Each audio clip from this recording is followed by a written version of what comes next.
Hello, everyone, and welcome to Indie Fireside number 17, a show in which we play a game every month and then analyze it, determine what we feel is good and bad, and any other thoughts that we have on it. We did Neofeud this last month. Let's see, we've got Zach here, and we've got Josh, and I'm Vance. We're the three people who do this, and for the first time since the reboot of this, we've got everyone on video, so it's an exciting day here at Indie Fireside. A technological breakthrough. Yes. I have to say, OBS is not very friendly to me, but I figured out how to trick it into working. All right. So a few disclaimers that we always get up front.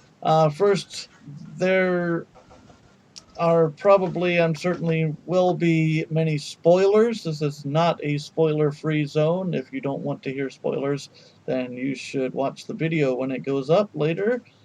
And avoid listening to this right now, because we will be discussing every aspect of the game, and that will be including spoilers. We will make no effort whatsoever to avoid spoilers. And the other thing I like to say always is this is not a review show. We are not trying to tell people to buy or not to buy the game or anything like that. We don't give the games ratings. We are simply analyzing the games and determining, what we think was done well and what could use some improvement, and just all kinds of analysis like that, because we're interested in games. I see we've got Silver Spook in the chat here. He says, thanks for having Neofeud on the show. Yes, it's great. I've been looking forward to playing it for a while. Bought this quite a while ago, and it's been sitting in my Steam library. So when the I told you we'd stream it. Contacted him. It's just that I thought it was going to do it earlier. Here we go. All right. So with those disclaimers out of the way, I guess what I'm going to do probably from now on is I have in the past made everyone except me talk first, but I think what I'm going to do is I'm going to make the person who chose the game talk first, which in this case is me. So I think that's what I'm going to do from now on, to have some consistency, because it doesn't make a whole lot of sense why I should make everyone except me talk first. Silver Spook says Josh has an echo on the mic. I don't know. I don't think it's on my end. Unless it's coming through my headphones. But I don't hear it here. Is it that bad? You sure you don't have the stream? Unmuted for you, Vance? No, it's not me who said that. Silver Spook said that. I do have the stream muted. Okay. Yeah, but since you're recording, it's not muted. Oh no, I did. Yeah, it's muted. Oh well. Hopefully it's fine, because I don't know what that could be, and I don't hear it here. Okay, so when we get started, we always say the good things first, and then we get into the criticisms later. So I will start out with the things that Neofeud did well. One thing that I don't know if it's going to be controversial in this group or not, but I really like the graphics. I think the graphical style is really unique and interesting to me. It's not, your just run-of-the-mill graphical style. I think it's the highly stylized nature of the graphics of this game, and it does give it sort of a low budget feel to it, but I think that's intentional. I feel like that's intentional, to have this sort of like low budget sci-fi feel to it, and I think it works out really well. I was a fan of the of the graphics of this game. It doesn't look like any other game. If you see anything from this game, you would know it's this game because it has its very unique graphical style to it. I thought, let's see, what else do I want to go into? Yeah, the story was good. I enjoyed the story. I enjoyed going through. It was a satisfying experience going through from beginning to end through this story. There are a couple aspects that I'll touch on later, but the story, as it was presented, was well done. I think the characters were, had a lot of personality to them. Each character, there were no cookie cutter characters in here. Each character seemed to have, their own thing, their own personality that was distinct and fit into this narrative and this story to help push this along.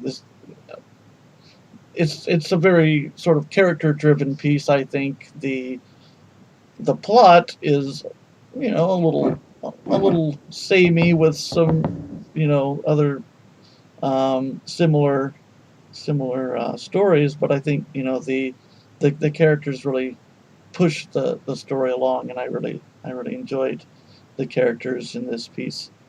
And the music, I liked the music quite a bit. It really fit and set the atmosphere quite well. So that's in a nutshell what I think was done well by Neofeud. I gotta say that a lot of there is an echo. There is an echo for me, by the way. I just listen to myself. Anyway.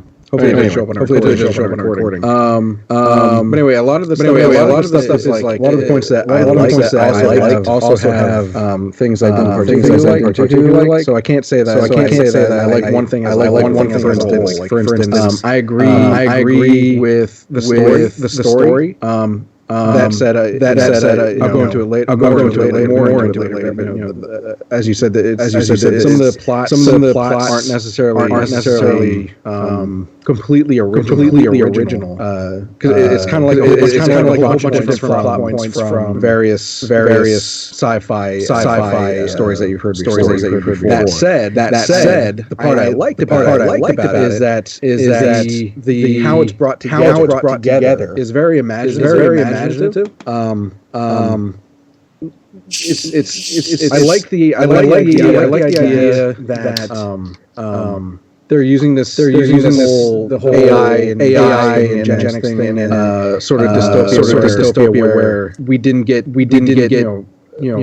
won over by some AI that learned too much, or some genetic supreme being or something like that we played God and then just turned it back to the 90s or something like that. Where we're treating them like there's a particular scene where I think they're in there's an AI trying to become officially a person, quote unquote, but they have to reach a certain essentially an IQ.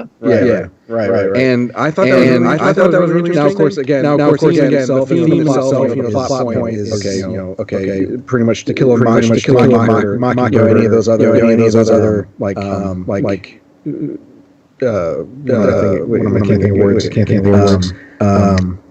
discriminatory plots. You know what I mean? Like we're treating people like subclass. But it's cool to see this version of sci-fi setting with eugenics and AI and all that sort of stuff. I think that's my biggest. I also like the music. The graphics, I can see why it would be controversial. I like the style. It's very stylish. There are other things out there about specifically I didn't care for, but I appreciate the overall feel of what it was going for. Yep. Zach. So I guess one of the things that's very strong in this game is just the social statement that keeps coming up over and over again. I appreciated that. This dystopian future Josh has described was interesting, but it also reflected, kept coming back to like how things were currently in the world. So I appreciate that. I thought it was. Yeah, I thought that was well done too. I didn't mention that in mine. So yeah, it was perhaps heavy-handed. Still good. Yeah. No, I'll get into the heavy-handedness as well in the later part of the. But yeah, I think in general, it was a plus for the game, and you don't see a lot of that. Although you're starting to maybe a little bit more in some games, but like Detroit Become Human, I guess, is supposed to be really political. I haven't played it, but apparently I've also heard it's not that good. But I don't know. I haven't played it. Like the political aspects are not that good in it. I have heard. Like it's just like cardboard cutouts of the issues, but that's what I've heard about Detroit Become Human. But yeah, I think it's an interesting aspect of this game, is it does, and it's coming from the point of view of a social worker. There aren't very many games in which you play a social worker. What would you call? I mean, I guess I know he's an ex-cop. I just thought of as a cop the whole time. I guess he is. I guess he is though. Yeah, everybody keeps referring to him as a cop, and he is an ex-cop. But yeah, he's like working at the Transhuman Services. Like your very first mission is to go check up on a kid, and then remove them from their family. Mm-hmm. Too real. Silver Spook. Anything else, Zach? Or? I'm kind of being a little bit by echo issue. So I don't know exactly the technical issues, but yeah, that's actually very interesting to play social work. Interesting choice. Very unique choice. It's not a glamorous profession anyway. Yeah.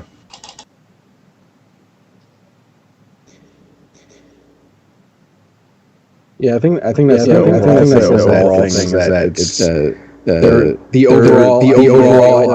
overall style, just everything about the game is really imaginative.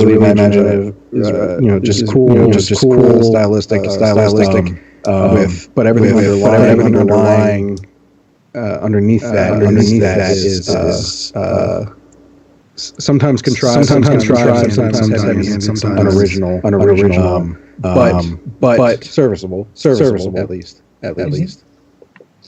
Yeah.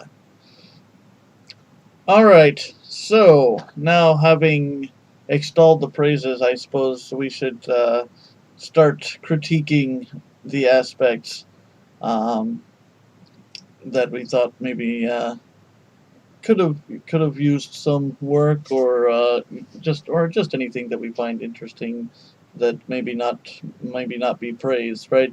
I suppose I will go first again. Let's see. Okay, I guess I have to bring up the likely elephant in the room here and say the voice acting was terrible. I mean, it really just wasn't good. It was recorded poorly and acted poorly. And I understand that this is a game made by one person, maybe two people. I don't know if there are two people involved or one person, and probably on no budget whatsoever. It's forgivable, I suppose, but I mean, yeah, it was just like really bad voice acting, I felt. So that's the first point I would bring up. So let me jump in. Right. So to me, like, I was okay. I was okay with maybe I'm not picking at all. Right. I think so. I'm okay with talking to himself. That voice acting is spotty at best. I'd have to go hands. I mean, but there's nothing in this game. There's absolutely nothing in this game which is polished. So to me, that wasn't a big deal.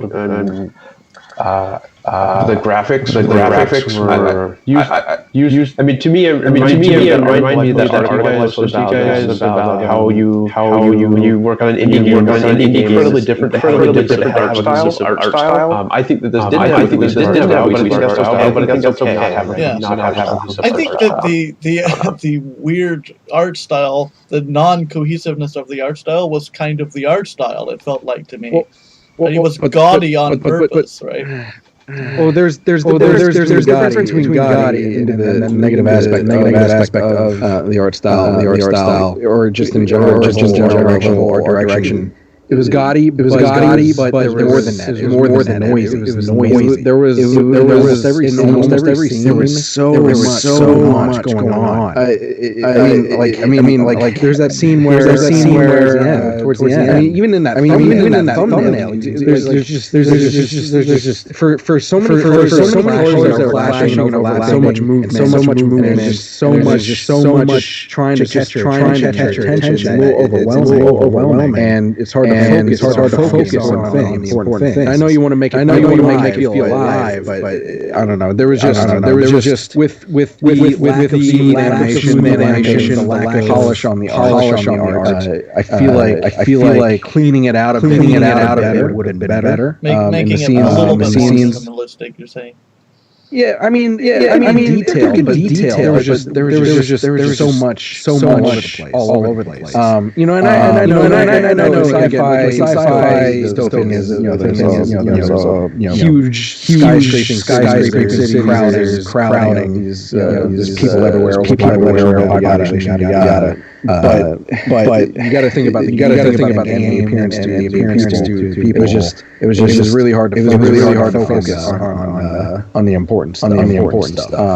And to further that art part too. While I appreciate and fine with the style, the art itself, like everything like that. Some of the presentation felt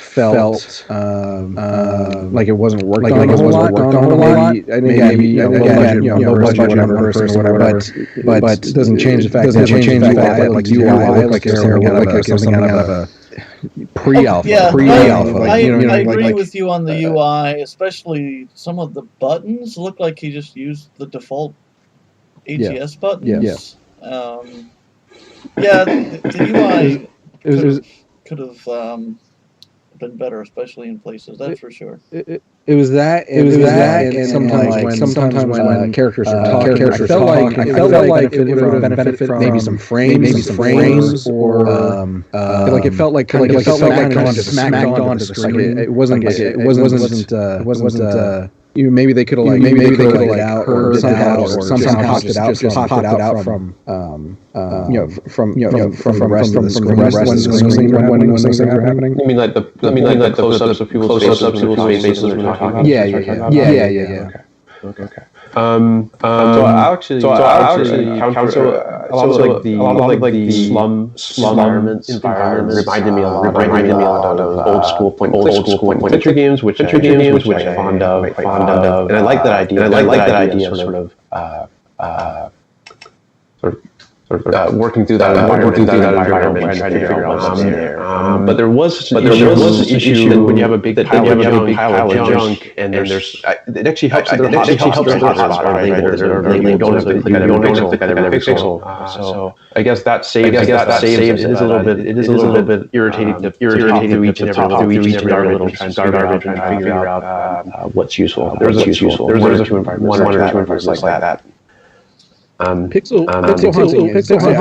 I never really liked that. I thought this game the label was sort of made that. Though, and that's something else I'll get into later. The game was so simple that there's really not very much pixel hunting because there's so incredibly few things you can actually interact with on any given screen, right? It's just kind of obvious what you do all the time.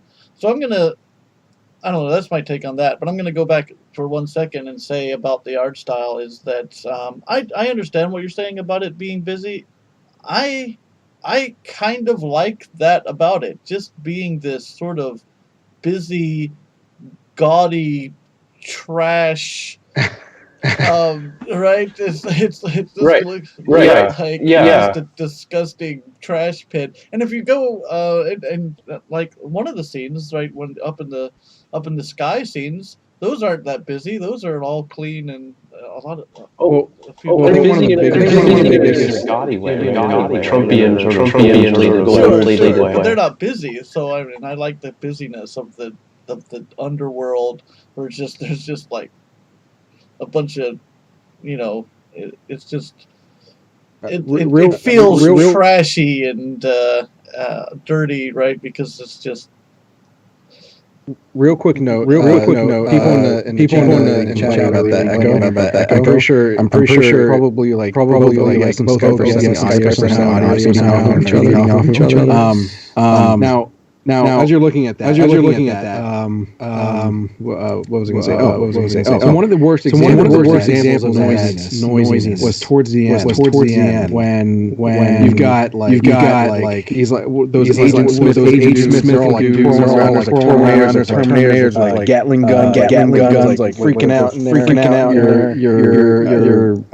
you got all those whatever your dad popping up out of the dude they're gonna supposedly assassinate. There's just so much going on. Like what there doesn't need to be that much. Is it really necessary for all those people to be on screen? You could. I don't know. In my opinion, could have been chilled out a little bit. I know a lot going on. There's a lot going on. Like the climax. There should be other ways to present that. I want to also take a point on the voice acting because that's there were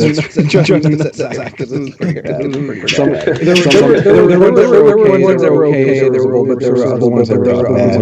And part of it too, I think, and I always want to give some leeway because again, it's one person, no budget, little to no budget. I think the guy actually might have been homeless at the time. I was reading something about that. It was a website, but it was just it's hard to do.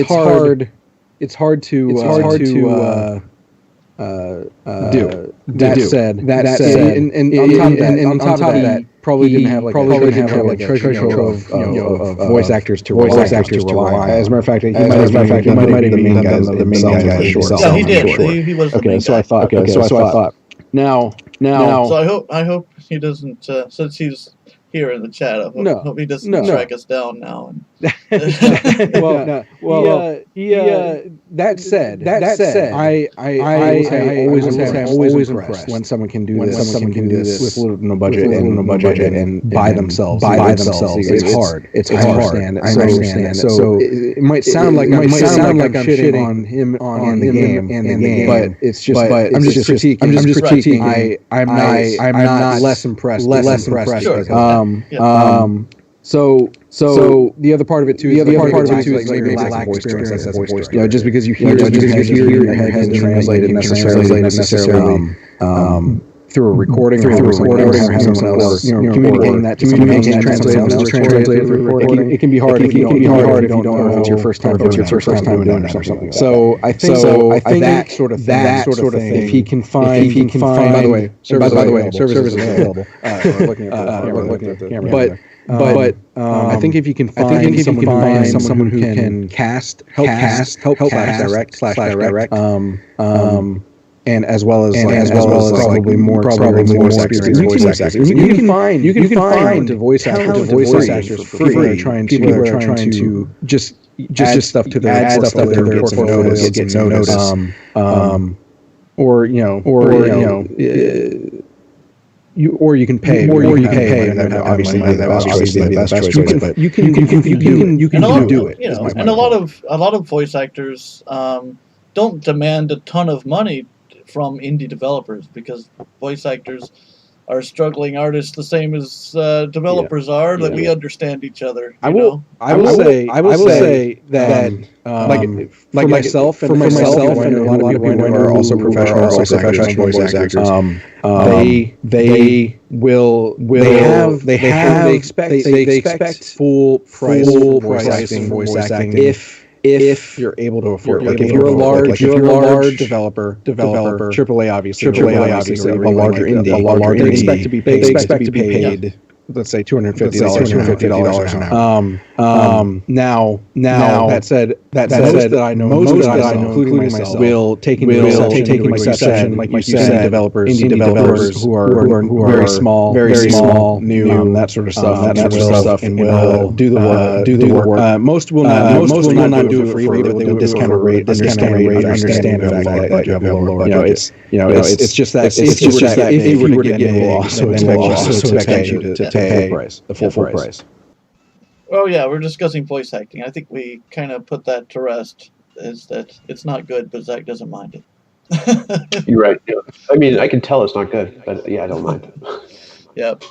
I was going to say kind of, one comment on the graphics is one final comment, at least for me, is that yes, I definitely see what you're saying. UI-wise, I think the character portraits could have been done in a way that they stood out more from the background. That's certainly true. The close-ups and some of the buttons were clearly just like default buttons. I think that kind of detracted. It certainly took me out of the game for that moment, seeing that default button there. Instead of a button that actually fits in with the game.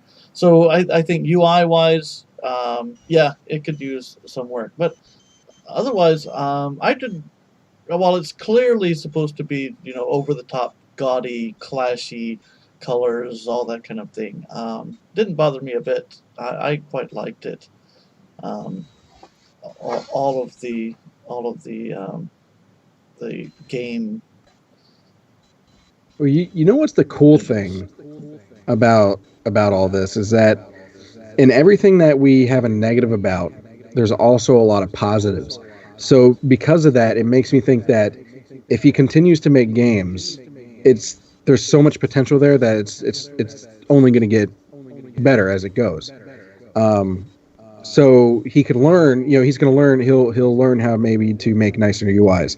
He'll learn how to make things not clash without taking away from the stylistic nature of this game. He'll learn how to direct voice actors and pick better voice actors and all that sort of stuff. And it's all very fixable for future games. Yeah. So I'm really looking forward to seeing more projects from Silver Spook to just see the improvement. I think that's always, when I was doing Indie Game Riot, that was a really cool thing when we discovered a developer for the first time with their first game, and several years down the road, we'd see them coming out with like their third game, and just the insane improvement from that. So if Silver Spook is still listening, keep going. I really truly want to see what else you got. Yeah. So yeah, that was sort of my take as well. I mean, this game feels like it's so much more than like you would get as a hobbyist or like an amateur sort of game that would be produced. It has a lot of depth and a lot of potential there. So yeah, it would be interesting to see where this goes. And just seeing, this is his first game, I think, right? Is that true? I believe it is his first standalone game. Before this, he made a mod to some other game that got some popularity. I don't remember the game he made a mod to. Deus Ex, I think. It was like a standalone mod that was its own story. So it was a game, but it was made as a mod to another game, but it was its own game. So he made that first before, and then I think this is the only standalone game, I believe. Yeah. Well, it's really cool to see what feels like someone just entering and seeing that potential there. So yeah, it's an exciting thing to see. So he's announced Neofeud 2, and maybe that'll be the perfect time to show off our suggestions. Yeah. Well, actually, I don't know how far in development that is. I don't know where he's at, but yeah. Well, that said, I was serious about providing services. I mean, I am willing to work with whatever resources you have. Not to pimp my own self out, but I truly want to help. When I see talented developers, I truly want to help.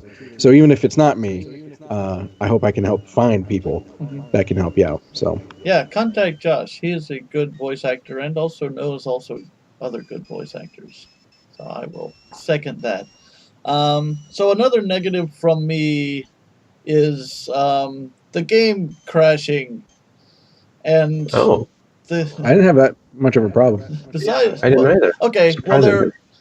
not just randomly crashing, but there are things you can do that crash the game. There are Right, I did see one of those. there are fatal game bugs in this game that I mean, bugs are par for the course, right? It's not a bug; it's a feature. Yeah, bugs are par for the course in any software, any game. But there are some things. The two things that stand out to me. It seems like it really could have tested a bit more because they weren't obscure things that people would never try. I'm like, did he have no testers going through this game? Right? That's what kind of crossed my mind. Like the one where if you Probably not, honestly. maybe not. Probably should have. At least I mean, not. you At can least get not very people- many. Yeah, it's not that hard to get a few people to test your game. If you ask around, but so like one the most fatal crash. The most fatal bug. Well, I don't know if it's the other one doesn't crash the game, but it's just as fatal because you can't continue. But the first one is when you go into the laboratory the second time. If you try to leave without if you try to leave, the game crashes, right? So I mean that's the one that I really wonder how did this one not get caught? Did literally because he's like literally telling you to leave. Yeah. And so if you right, yeah. yeah. So and then the second one. So that first one really got me because I had forgotten to save for quite some time at that point. Oh man. Autosave features, please. Yes, autosave, please. It does a really good job of just spitting you right back out before the death, right? So so you don't need it except for those bugs, right? Yeah. So. Yeah. And then the second one is toward the end when you're in the prison and you've escaped from the prison and there's that platform that goes up and down, right, along the side. If you go to the top of there, that's not the throne room, but the top place where it stops, and then talk to the princess while you're there, you can't do anything else. You're stuck there until you restore your game because it will not allow you to operate the platform any longer. So then you just have to restore a game. But luckily at that point I had learned my lesson and was saving constantly, and I did not send me way back in time. Only just a little while back in time. So that is another bug. But I can kind of understand how he didn't catch that one, right? That one's not as egregious as the you can't exit the room bug. So those are the two that I found show-stopping bugs that prevent the game from being continued. I'd like to just kind of give a little bit more time on the plot and writing. Yeah. Again, just because we covered it in the positives, I'd like to bring up the negative is again the lack of originality in the plot points and the underlying themes of everything. And it seemed like there were maybe like a few different ones kind of all clashing together, a few different inspirations coming all, being used in this one overarching story. I think sci-fi, with as imaginative as it is,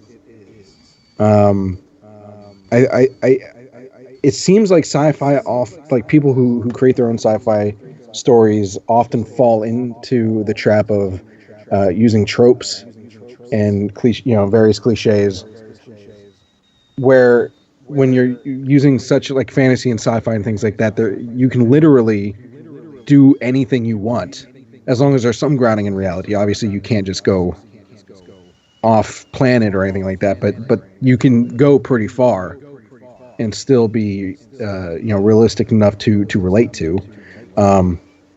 So I'm hoping for future games of his that he will trust his imagination more, because it's definitely there with how he implemented the cliches together, and with his own veneer on it,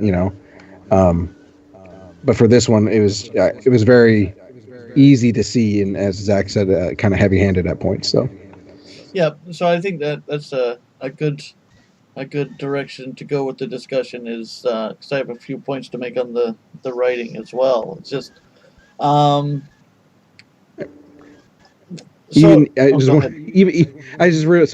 just remembered, even it came down to, even again, I don't know if it's intentional, but the whole "I am your father" reveal. Oh yeah.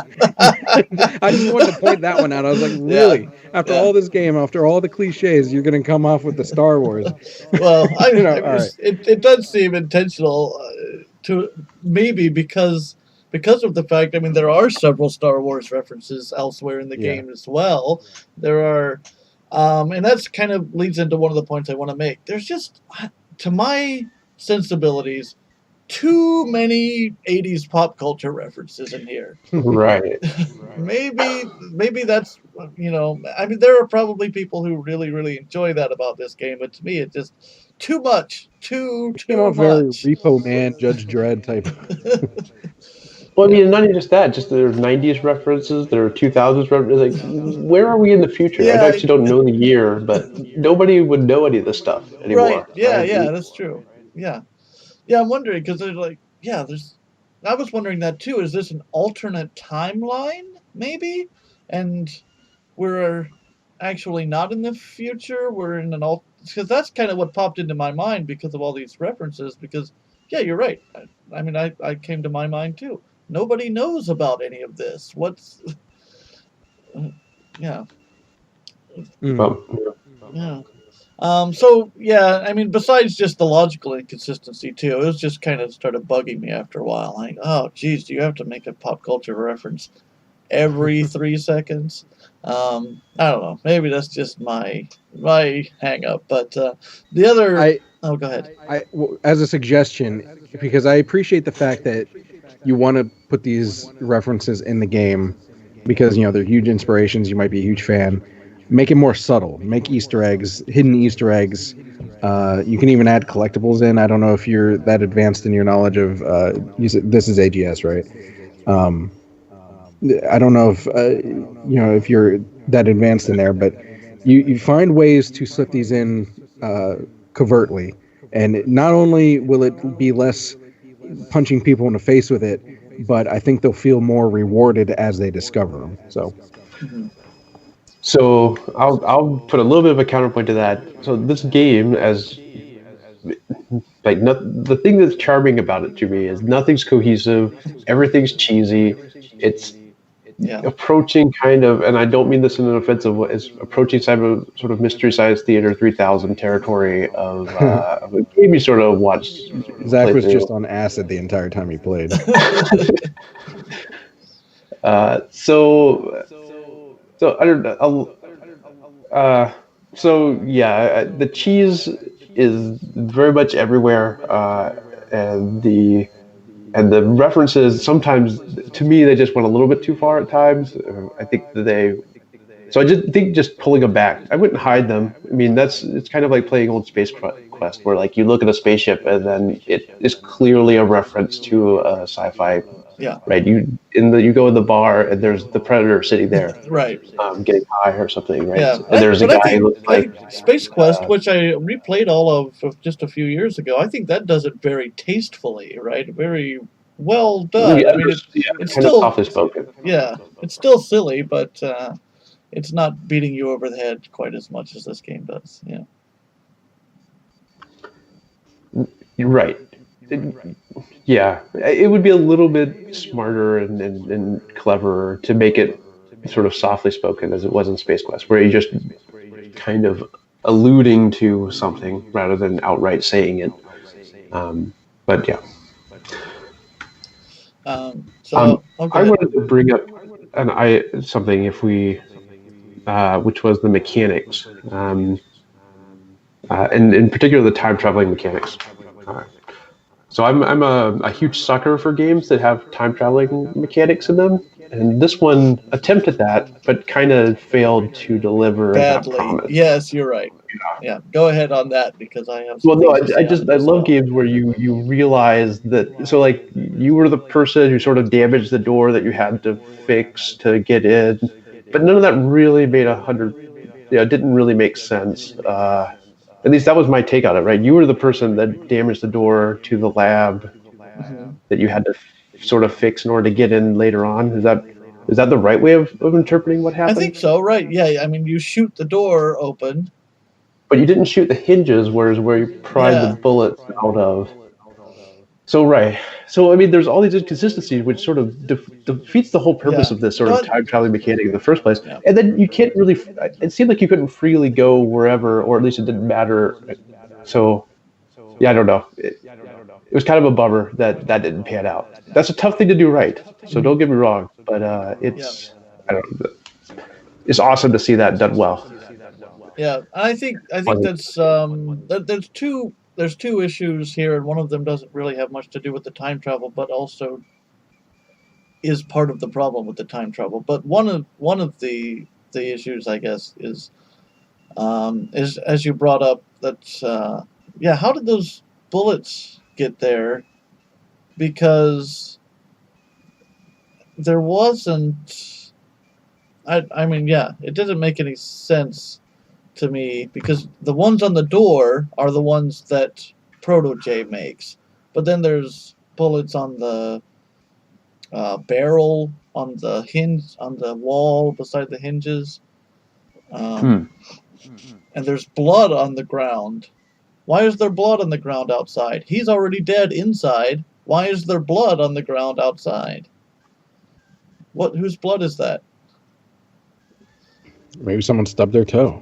A lot of blood. Yeah, there's blood beside the barrel when you get there the first time. So you know, something went down here, and then you go inside and you find him dead, unsurprisingly. Honestly, there's probably an explanation that was in Silver Spook's head as he was making the game that just didn't translate through the game to us. Mm-hmm. So, I mean, there probably is I doubt he did it just willy-nilly. Sure. So, if he gets a chance to explain it, maybe in the comments or something, whenever, if he sees the recorded version of this or whatever, because I don't think he's in chat right now. But maybe it'll give a little bit more context, and it'll just be one of those like, oh, okay, I see. Right. So. Right. But I think the bigger point, rather than a few inconsistencies like that, the bigger point about the space travel, which is really a bigger point that I wanted to make of the game itself, is it's time travel. So insane about time. Yeah, right. So it's so insanely linear. And like you said, there's like one point where, okay, you've been ushered from one screen to the next, but now you have a ship. You can go anywhere in space and time. Can you? No. As soon as if you try to go somewhere else, it just tells you, I don't need to go there yet, until you choose the correct option and the correct time. Otherwise, he just says, I don't need to do that yet. I'm like, okay, why the fuck are you giving me the choice? Just fly the ship there. Don't give me this dialogue option with choices if there's only one choice that I can make. And it's kind of, and it's not something that really took away my enjoyment of the game or anything, but it's just it's something that I feel the game could have been made so much immensely better if there was just a little bit of freedom about where to go and what to do at any given time, and there's no freedom whatsoever. And right, that is just keeping with everything else in this game. Like it's not really like a damning thing. It's just a disappointment. So I mean, it's as with everything in this game. It's like, oh, I wish that this was done slightly better. It's a little bit irritating. Maybe next time it could be better, sort of thing. Yeah. In his defense, I think it probably takes more time and resources to create that openness. For sure. Yeah. In puzzle design and just in just programming in general. So, that could be a result of him just not being able to with his with his resources. So, hopefully, yeah, and I think for he gets a pass on that. Yeah, definitely. I think that you get a pass on that. But like I said, it's a disappointment. It's not like. Yeah. I mean, it is a critique of the game. I wish that he was able to do that. Right, and we are critiquing the game and not the developer. So even if we can understand why the developer did that, it's still, I think something that's worth saying about the game is that, boy, it sure would have been better if it wasn't like that. I think maybe, let's see, have we talked yet? I don't think we have talked yet about the very black and white, heavy-handed morality in this game. It's another thing that I think could have been done better because there's a lot of room for shades of gray here, but there are no shades of gray. It's all, this person is clearly evil, this person is clearly good, and so one of your companions is a fucking gangster. Why isn't there no shades of gray here? He's like a drug dealing gangster. You could easily put like moral ambiguity, or with the princess, you have one completely pointless scene in which you doubt her sincerity. But what if she is actually a little bit brainwashed by her upbringing instead of being just 100% goody two-shoes, right? I mean, there's so much opportunity in this game for really interesting character dynamics with shades of gray in them. But no, it's just, well, this person's good, this person's bad. Throughout the entire thing, you could name, this is a bad guy, this is a good guy, Well, no, and the best bad guys, quote, always believe that they're doing something good, right? Yeah. So, if they're just evil for the sake of being evil, it's more comedic than anything. But if you're going for drama, there should be some good intent to what they're doing. They think the ends justify the means, sort of thing. And in the king's speech, he maybe has like one line that kind of hints at that. Like, well, if I wasn't doing it, then these other people would rule the world even worse than me. But that's like one line, and the whole rest of his speech is basically might as well have just been cackling and saying, "I'm so evil." I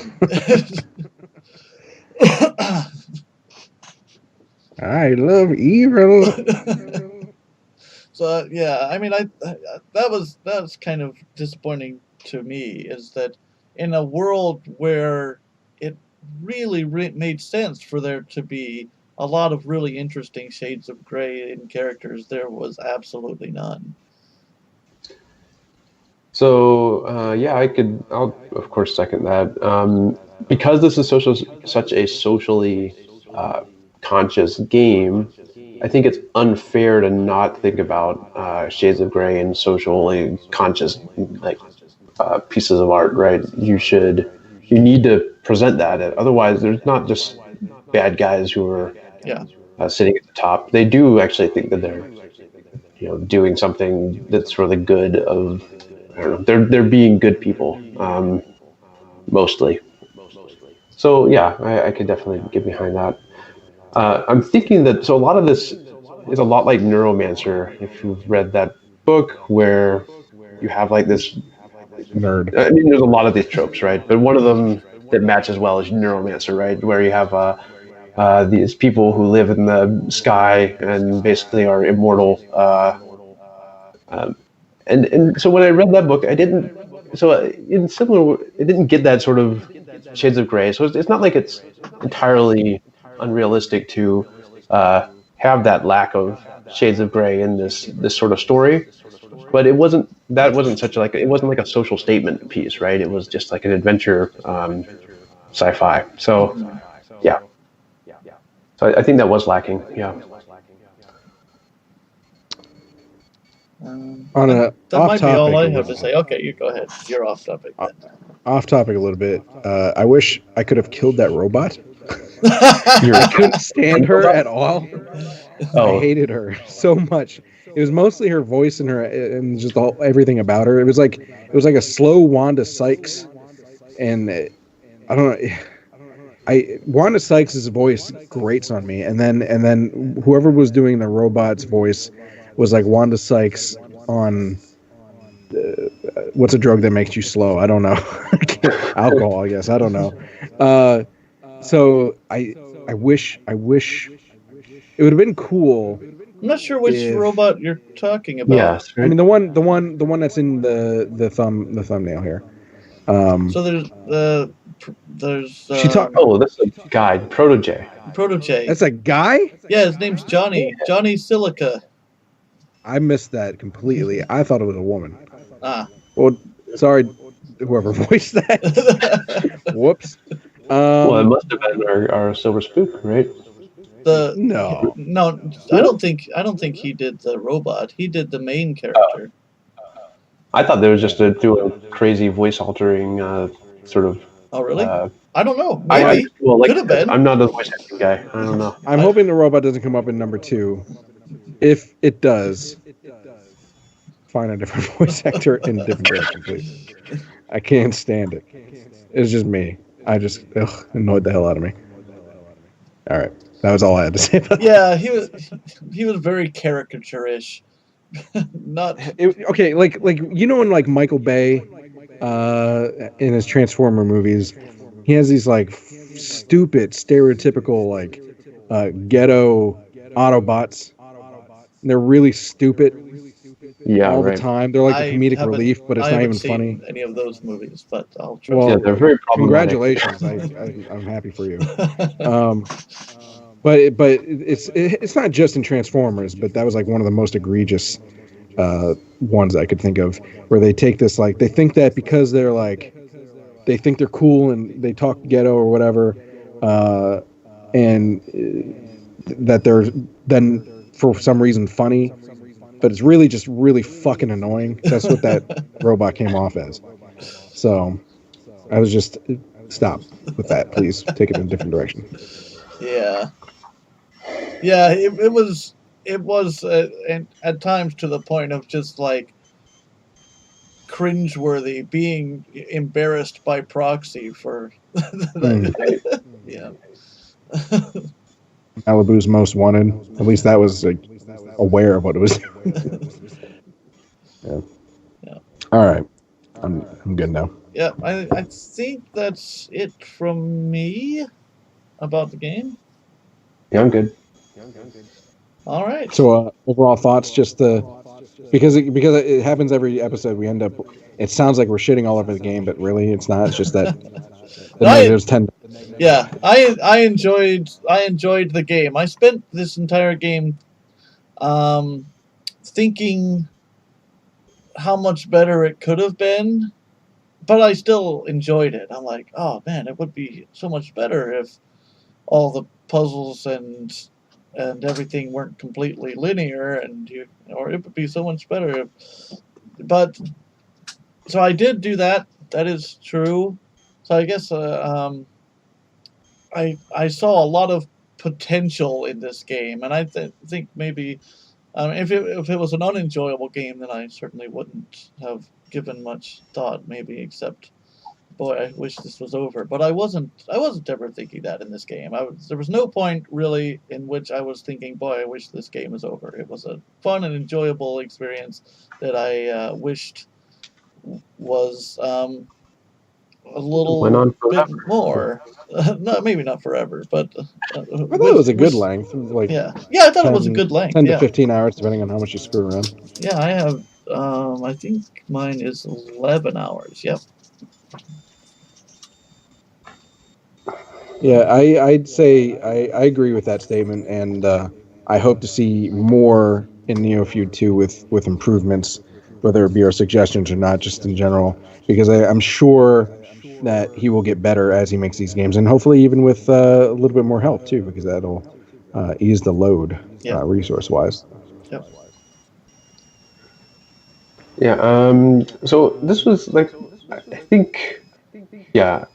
Actually, I don't know. I would just say it was clearly, it had like the feel of like an amateurish hobbyist game, but like brought to a full game, right? And that can be like really a good experience to go through. I mean, that's I mean, to play through. I mean, it's that's well, you can tell the passion was there. Yeah. Which is really more than what you can ask for in a lot of games. So.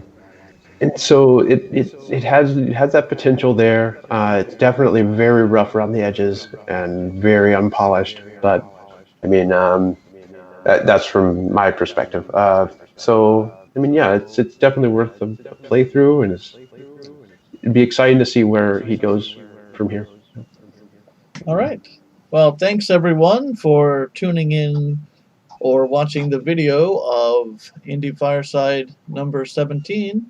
And we will see you next month. We'll be announcing the next game on the Discord, and I'll tweet about it when we have it decided, and then you can play it and join us next week in the chat. So until next time, take care.